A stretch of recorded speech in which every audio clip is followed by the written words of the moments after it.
रिश्वतखोर बहू। ये क्या बात हुई? तुझे पता भी है तो क्या बोल रही है बहू? एकदम सही बोल रही हूँ। अगर आपको मुझसे अपनी ऐंठन भरे घुटनों की मालिश करानी है तो मुझे वो देना पड़ेगा जो मैं मांग रही हूँ। एक हाथ दो और दूसरे हाथ लो, सिंपल। बहू हूँ इसका मतलब ये नहीं कि नौकरानियों की तरह काम करूँ। ये है अमृता और उसकी सास रेखा। अमृता एक नई नवेली बहू है जिसकी शादी कुछ दिनों पहले ही रेखा के बेटे माधव के साथ हुई है। वैसे तो अमृता दिल की बहुत अच्छी है, लेकिन वो कहते हैं ना कि खून का रंग तो दिखता ही है। बस वही डॉन की बेटी होने का रंग यहाँ अमृता में भी दिख रहा है, जो है रिश्वत लेना। जी हाँ, काम चाहे कितना भी छोटा या कितना भी बड़ा क्यों ना हो, हमारी अमृता बहू बिना रिश्वत लिए कुछ नहीं करती। चलिए देखते हैं आगे इनके साथ और क्या क्या होता है। रेखा और अमृता को लड़ते देख ससुर प्रेमचंद वहाँ आता है और कहता है, अरे क्या हुआ? काहे इतना तिल मिला रही हो रेखा? अरे कुछ बोलोगी भी या कानों में हड़ताल हो रखी है तुम दोनों के? देखिए ना पापा जी, माँ जी ने मुझे कहा कि मैं उनके घुटनों की मालिश कर दूं, लेकिन उसके बदले में माँ जी मुझे वो हीरो वाला पुश्तैनी हार देने से इनकार कर रही हैं। क्या? घुटनों की मालिश के लिए हीरो का पुश्तैनी हार कौन मांगता है बहू? पापा जी आपको तो पता ही है ना, आपकी बहू कितनी सयानी है, हर कोई भी काम फ्री में नहीं करती। और अब शेखावत खानदान का आटा तो इतना भी गीला नहीं है कि अपनी बहू को हार ना दे पाए। क्यों माय डियर माँ जी? देखा आपने प्रेमचंद जी, ये अब मुझसे पुश्तैनी हार मांग रही है, कल को पूरा घर मांग लेगी। अरे जा जा, मैं खुद कर लूंगी अपनी मालिश। ठीक है, मुझे क्या। एंजॉय योर मालिश टाइम माँ जी। रात में जब पति महादेव दफ्तर से लौटकर घर आते हैं तभी कमरे में अमो सुनो ना, मेरा वो लाल रंग का जो शर्ट है ना वो धो दो ना प्लीज। एक्चुअली कल मेरी एक इम्पोर्टेंट इंटरनेशनल क्लाइंट के साथ मीटिंग है, बहुत बड़ी डील का ऑफर है, इसलिए मैं अपनी उस लकी शर्ट को पहनकर जाना चाहता हूँ। अभी धो दो, रात भर में तो सूखी जाएगी, फिर कल अच्छे से कड़क वाली इस्त्री कर देना अपने शुभ शुभ हाथों से। जी नहीं, मैं ये सब ऐसे ही नहीं करने वाली। अगर काम करवाना है तो मेरी एक शर्त है। अरे यार, तुम और तुम्हारी शर्तें, बोलो क्या है? आपको मुझे 10 मनीष मल्होत्रा डिजाइनर की साड़ियाँ दिलानी होगी। 2 हफ्तों में मेरी स्वीट हार्ट फ्रेंड बिल्लो रानी की शादी है। मैं वहाँ डिजाइनर साड़ी पहनकर जाऊंगी और सबको जला दूंगी। माधव अपनी बीवी की बात सुनकर हैरान परेशान अपने सर पर हाथ रखकर बैठ जाता है। अरे तुम बीवी हो या आफत? तुम्हारे दिमाग में जंग लग गया है क्या? देखो इतने सारे पैसे नहीं है मेरे पास। तुम्हारी याददाश्त तो जगह पर है ना माधव, भूल गए? मैं एक डॉन की बेटी हूँ। अगर तुमने मेरे कहे मुताबिक काम नहीं किया तो तुम्हारे लाल शर्ट को दूर ही रखो, मेरे पापा तुम्हें ही लाल कर डालेंगे। ठीक है, चलो अब ज्यादा मत डराओ, तुम्हें जो चाहेगा मिल जाएगा। अब ये डर और रिश्वत का सिलसिला यूं ही चलता रहता है और इसी तरह समय बीतता रहता है। एक सुबह सब नाश्ते की टेबल पर बैठे थे, जहां अमृता सबके सामने एक व्हाइट बोर्ड लाती है जिस पर दिन भर के सारे कामों के रेट लिखे हुए थे। अब ये क्या है? टीचर नहीं बनने का इरादा है क्या तेरा? अगर हाँ तो अफसोस, बेचारे बच्चे, उनका भविष्य तो अंधेरे में है। आप लोग बेकार की बातें बंद कीजिए और आंखें खोलकर ठीक से पढ़िए क्या लिखा है। ये आज के सारे कामों के रेट्स हैं। आलू पराठे, चाय, दाल, रोटी, चावल, सब्जी, हलवा, मिठाई, रसोई की सफाई, वॉशिंग मशीन में कपड़े धोना, ओखल में मसाले कूटना और माँ जी और पापा जी की अलमारी की सफाई करना।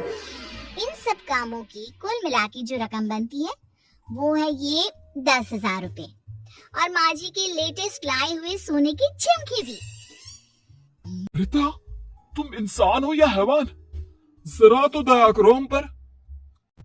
हे राम जी, उठा लो, अब ना देखा जाता ये सब। सच में पता नहीं कौन सा दिन था वो जब ये हमारे घर आई। महादेव, तेरे प्यार ने तो हमारा जीना दुश्वार कर दिया बेटा। दुनिया में बहुत रिश्वतखोर लोग देखे, लेकिन ऐसी रिश्वतखोर बहू पहली बार देख रहा हूँ जो अपने ही परिवार को लूटने में लगी है। बहू, तुझे पता है ना कि ऐसे रिश्वत मांगना गुनाह है।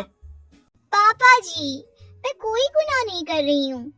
रिश्वत लेना बाहर की दुनिया में गुनाह है। मैं तो बस अपना हक मांगती हूँ। मेरी रिश्वत रिश्वत नहीं, मेरा शगुन है, नेक है। और वैसे भी मैं एक बहू हूँ, इसका मतलब ये नहीं कि मैं सब काम पूरी जिंदगी फ्री में करूँ, आपके चरणों को धोते बैठूं और 24 घंटे आपकी नॉन स्टॉप सेवा करती बैठूं। चलिए छोड़िए, नाश्ता और खाना चाहिए तो बोल दो जल्दी से, वरना मैं चली थिएटर। आज मेरे फेवरेट सलमान की पिक्चर रिलीज हुई है। इतना कहकर अमृता वहाँ से चली जाती है। इस बेवकूफ का जल्दी कुछ करना पड़ेगा। कुछ दिनों बाद घर में पूजा रखी थी और पूजा में 11 पंडितों का खाना बनाने के लिए कहा जाता है, वो भी नई बहू के हाथों से। देखो अमृता बहू, आज घर में पूजा है, 11 पंडितों को खाना खिलाना है। 56 भोग बना पाओगी? उन्होंने कहा है कि नई बहू के हाथों का खाना ही होना चाहिए, नहीं तो मैं रेखा को ही बोल देता हूँ। ओह कम ऑन पापा जी, खाना तो मैंने फ्री फंड में अपने घर में भी कभी ना बनाया। तो अब आपको क्या लगा कि पूजा का नाम लेकर आप मुझे अपनी झांसी में फंसा लोगे? अरे कल मुही, बस अब बस, पहले सुन भी ले क्या कह रहे हैं हम। तुम्हें जितने पैसे चाहिए, जितने तोहफे चाहिए, सब ले लेना, बस पूजा पाठ में कोई बाधा नहीं आनी चाहिए। ओहो, ये हुई ना समझदारी वाली बात। ठीक है, अब आप लोग निश्चिंत रहिए, मैं ऐसा खाना बनाऊंगी कि उन 11 पंडितों की 11 पुश्तें भी मेरे खाने के स्वाद को याद रखेंगी। अमृता पंडितों के लिए खाना पकाती है और पूजा संपन्न होने के बाद उन्हें केले के पत्तों पर खाना परोसती भी है, जिस पर खाने का पहला निवाला खाते ही वो क्या भोजन है। हम इतनी जगहों पर जाते हैं, लेकिन इतना अच्छा स्वाद तो काफी मुश्किल से चखने मिलता है। रेखा जी, प्रेमचंद भाई साहब, आप लोग सच में भाग्यवान हो कि आपको इतनी सर्वगुण संपन्न बहू मिली है, जिसके हाथों में साक्षात माँ अन्नपूर्णा विराजती है। सर्वगुण संपन्न, सबको संपन्न कर देगी यह खूंखार औरत। कुंडली मार कर बैठ गई है मेरे बेचारे बेटे के जीवन में।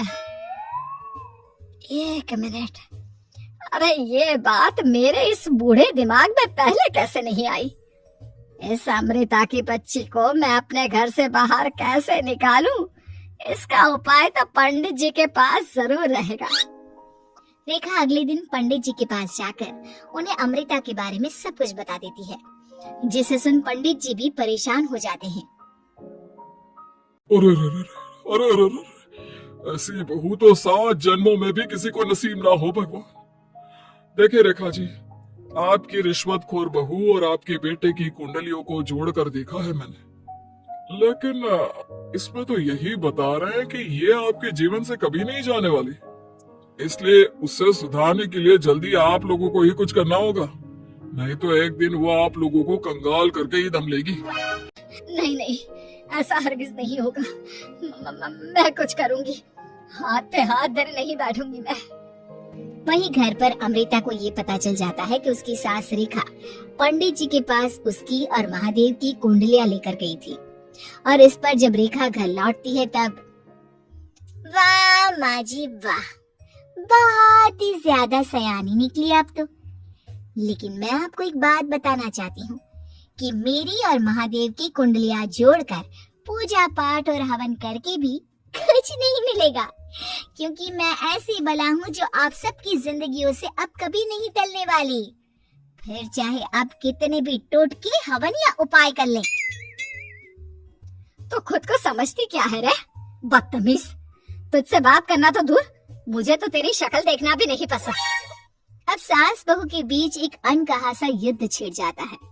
दिन बीतने लगते हैं, लेकिन एक दिन अचानक रेखा की तबीयत हद से ज्यादा खराब हो जाती है और उसे सांस लेने में भी काफी दिक्कत और परेशानी महसूस होती है। जब उसे डॉक्टर के पास ले जाया जाता है तब डॉक्टर चेकअप करके कहते हैं, देखिए, मैंने सारे टेस्ट करके देख लिए हैं और रिपोर्ट्स को क्रॉस चेक करके ये पता चला है कि रेखा जी को गंभीर दिल की बीमारी है। उनके फेफड़ों में भी काफी सूजन आ गई है। उनका जल्द से जल्द ऑपरेशन करना होगा, वरना आई एम सॉरी टू से उन्हें बचाना मुश्किल हो जाएगा। ये खबर सुनकर प्रेमचंद और माधव दोनों हक्का बक्का रह जाते हैं। लेकिन डॉक्टर साहब, कितने पैसे लगेंगे ऑपरेशन के लिए? और उसके बाद रेखा पूरी तरह ठीक तो हो जाएगी ना? जी हाँ, इस ऑपरेशन के बाद वो बिल्कुल ठीक हो जाएंगे, लेकिन वो तभी हो सकता है जब ऑपरेशन टाइम से हो पाएगा। और रही बात ऑपरेशन के खर्चे की, तो उसमें तकरीबन 6 से 7 लाख रुपए तक लग सकते हैं। जहां एक तरह सब रेखा की तबीयत और ऑपरेशन को लेकर परेशान होते हैं, वहीं घर पर रेखा को बिस्तर पर देखकर भी अमृता के अंदर जरा भी दया नहीं आती। ओ माँ जी, ये अपना फालतू का मेलोड्रामा बंद कीजिए ना आप। मुझे पता है आपको मुझे रिश्वत नहीं देनी है और घर के सारे काम मुझसे मुफ्त में करवाने हैं, इसीलिए आप ये सब कर रही हो ना। सीरियसली अमृता, ऐसे हालात में तुम ऐसी बातें कैसे कर सकती हो? हम यहाँ परेशान हैं कि ऑपरेशन कैसे कराएंगे, बैंक में इतने पैसे भी नहीं है, और तुम माँ को ताने सुना रही हो। अरे अमृता बहू, मैं भला ढोंग क्यों करूंगी? हम 6 से 7 लाख का बंदोबस्त कैसे करेंगे? करेंगे पापा, कैसे भी करेंगे। अमृता, अगर कभी भी जिंदगी में तुमने मुझसे सच्चा प्यार किया है, एक पल के लिए भी सही, तो तुम्हें आज इस परिवार, इस घर की नींव, मेरी माँ को बचाना होगा। हमने अपना सब कुछ तुम्हें दे दिया है, अब तुम्हारी बारी है अपने किए का हिसाब चुकाने की। मुझे पता है तुम्हारे अंदर भी दिल है। अमृता बिना कुछ कहे वहां से चली जाती है और अपने कमरे में जाकर वो अलमारी में से अपनी माँ की तस्वीर को निकालकर अपने सीने से लगाती है और भावुक हो जाती है। माँ, आपके जाने के बाद पापा ने ही मेरा ख्याल रखा, लेकिन उनकी वजह से ही मुझ में काफी बुरी आदतें भी आ गई। शायद मुझे इतना बुरा आपकी गैर मौजूदगी ने ही बनाया। मैंने कभी आपकी लोरी नहीं सुनी, आपकी गोद में नहीं सोई, आपके हाथों से अपने बालों की चंपी नहीं करवाई, क्योंकि वक्त से पहले ही आप मुझे यहाँ छोड़कर चली गई। लेकिन अब मैंने जितना भी इस घर से लिया है, उतना सूद समेत चुकाने की बारी आ गई है। अब मैं अपने रहते अपने प्यार को भी उसी दर्द से नहीं गुजरने दे सकती जो मैंने आपके नहीं होने से सहा है। अमृता तुरंत ही अपने सारे पैसे और गहने माधव को लौटा देती है और रेखा का ऑपरेशन किया जाता है। रेखा ठीक हो जाती है और जब घर आती है तब अमृता दरवाजे पर आरती की थाली लिए खड़ी होती है। वेलकम होम माँ जी, आई मिस्ड यू। पता है कितने दिनों से किसी के भी साथ लड़ाई नहीं की थी मैंने, और ना ही किसी से रिश्वत मिली मुझे। क्या? हमें तो लगा था कि तेरी अकल ठिकाने आ गई है, लेकिन तू तो अभी भी जैसी की तैसी ही है। माँ जी, पूरी बात तो सुनिए। हाँ, ये सच है कि मैं रिश्वत लिए बिना नहीं रह सकती। लेकिन अब ना मेरी रिश्वत बदल गई है। अब मुझे हर काम के बदले छप्पी, अपनापन, प्यार और अपनी इस माँ का दुलार चाहिए। ये सब तो हम तुझे भर भर के दे सकते हैं बेटा। पूरा घर एक साथ अमृता को जोर की छप्पी देता है और सब हंसते मुस्कुराते घर के अंदर चले जाते हैं।